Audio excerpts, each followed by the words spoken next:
Caleb, I probably should have come up here and introduced that video, but I think to some extent it speaks for itself.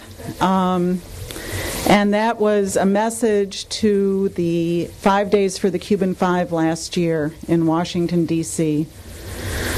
I want to start out this talk with something I really hadn't planned, but I think is very important.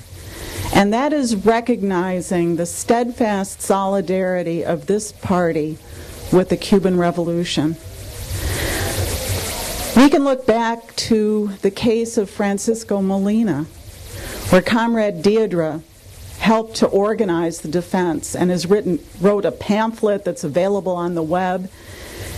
This was a Cuban man who was framed up for murder and who was released and repatriated to Cuba. And it's one of the examples of how the struggle can free people who are held in prison, even when they're charged with very serious crimes. In 1992, we can't forget that it was this party that filled the Javits Center when Cuba was under attack. The collapse of the Soviet Union opened the door, and in fact it's really related very much to the Cuban Five. When Elian Gonzalez was held by the right wing in Miami, who refused to give him back to his father in Cuba, our party was there. Comrade Teresa was there in Miami, face-to-face with the right wing to free Elian Gonzalez. And we have always, always, always organized to free the Cuban Five, right from the beginning. And we continue to do that today. So when Rene said he gives a hug to all of our comrades as well. So, okay.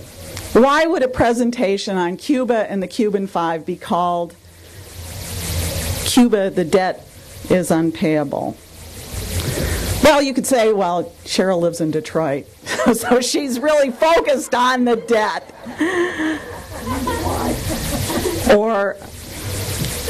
And then sometimes people ask, why are you focused on these 5 Cubans? You know, we've got so many political prisoners.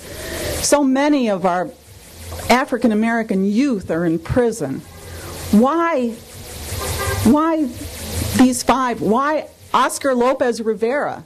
Originally, this talk was given in Detroit with a speaker who was defending Oscar Lopez Rivera, a Puerto Rican political prisoner who also has been unjustly held and deserves our support.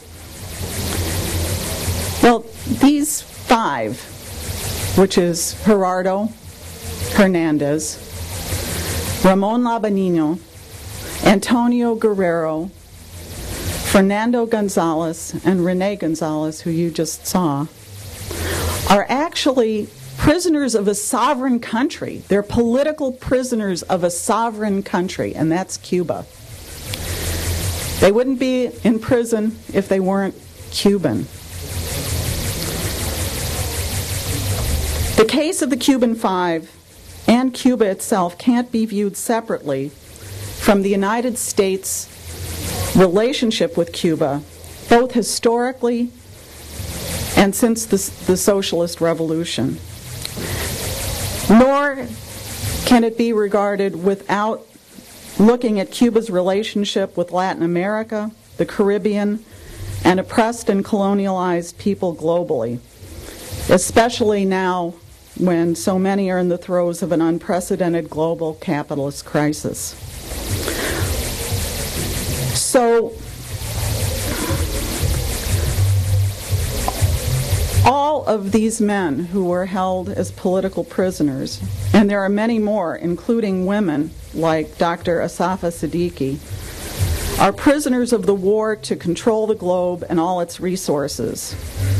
In fact, it was said of Gerardo Hernandez, who is serving 2 life terms plus 15 years, whose spouse, Adriana, has never been given a normal visa to enter the United States to visit Gerardo in prison.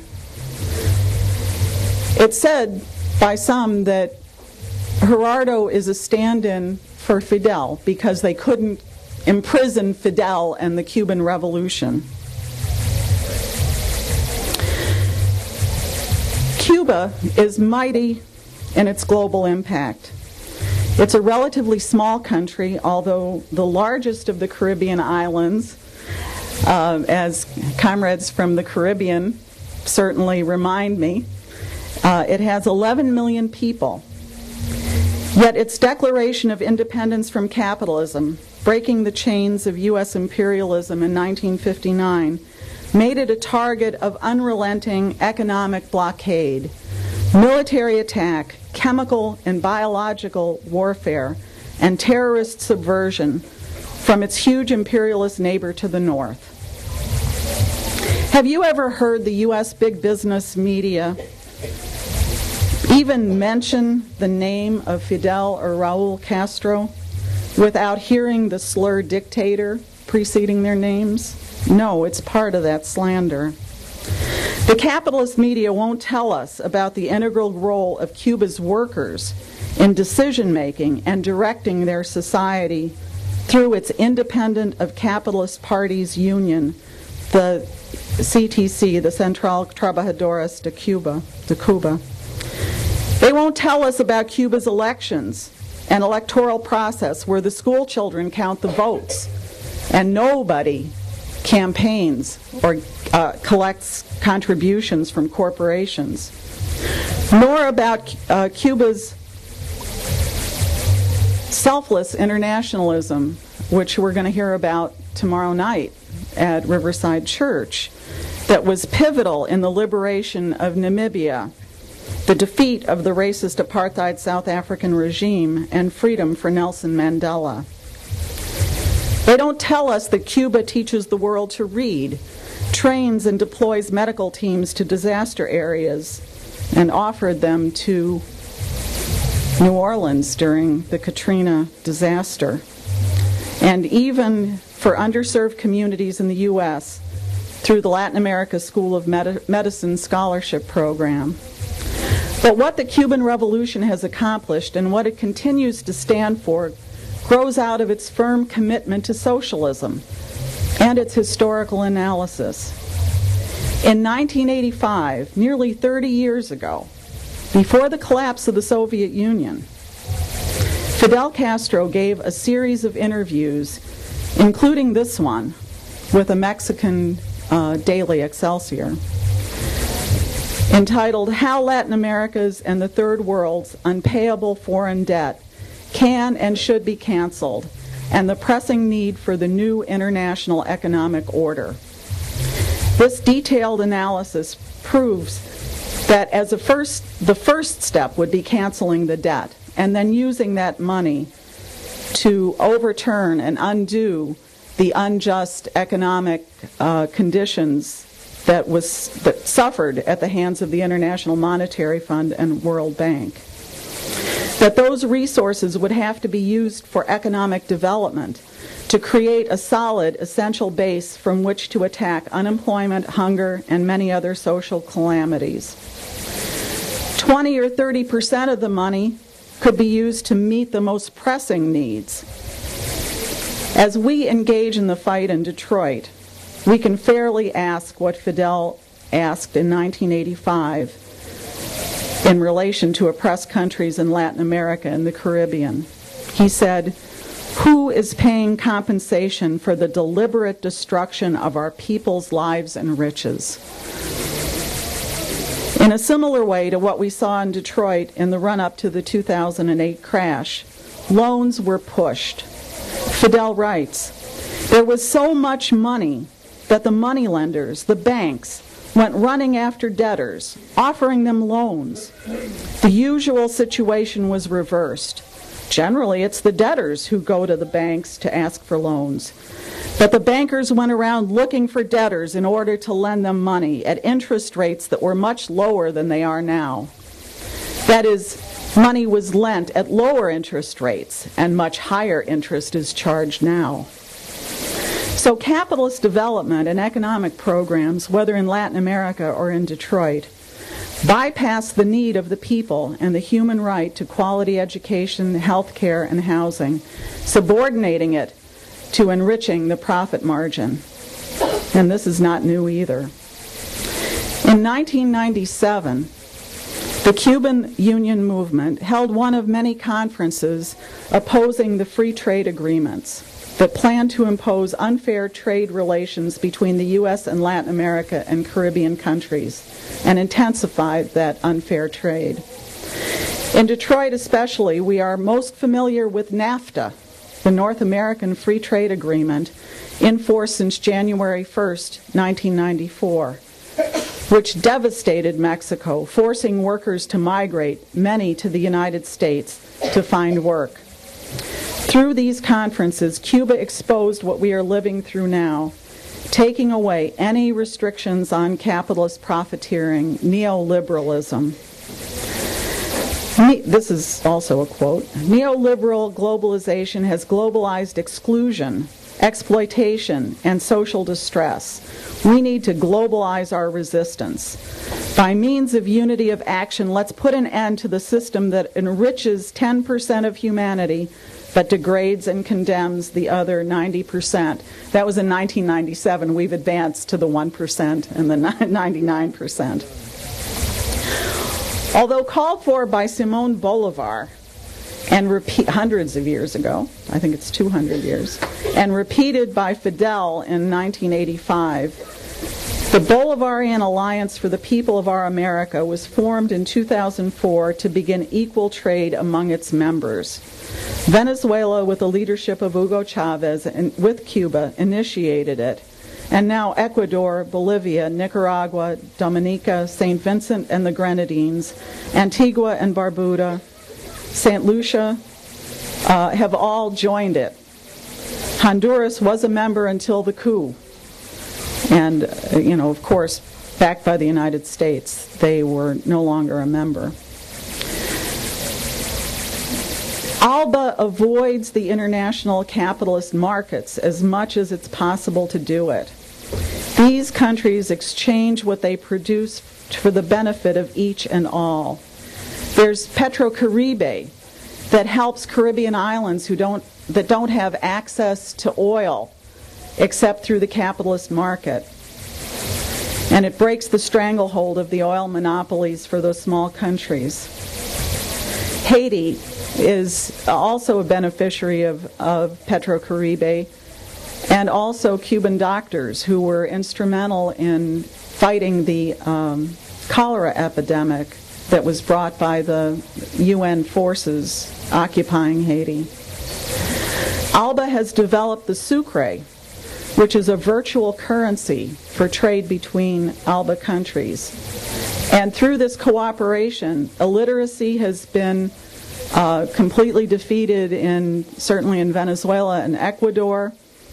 The history and contribution of Afro-descendants and indigenous people has been uplifted, and women, and also in many countries the rights of lesbian, gay, bisexual, and transgender people, while at the same time raising the living standards, health, and education of the most marginalized sectors and involving them in the political struggle.